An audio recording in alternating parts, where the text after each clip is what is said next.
Прывітанне, сябры. Лета, а асабліва восень, час, калі маладыя імкнуцца зладзіць вяселле.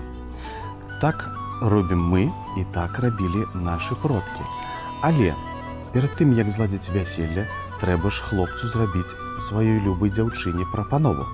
І тут адразу ўзгадваюцца кадры з рамантычных кінастужак, дзе герой з поўнымі вачыма кахання, з калечкам у руцэ становіцца на калені і робіць прапанову расчуленай дзяўчыне. Дык вось, калі стаць на калена, для гэтага ёсць адметнае беларускае слова «укленчыць». Укленчыць – гэта стаць на калена. І тычыцца яно, дарэчы, не толькі рамантычных адносін, але і адносін чалавека з Богам. Бо ў літаратурных творах можна прачытаць такі выраз «укленчыў Бога». Гэта значыцца стаў на калені і папрасіў нешта для сябе важнае.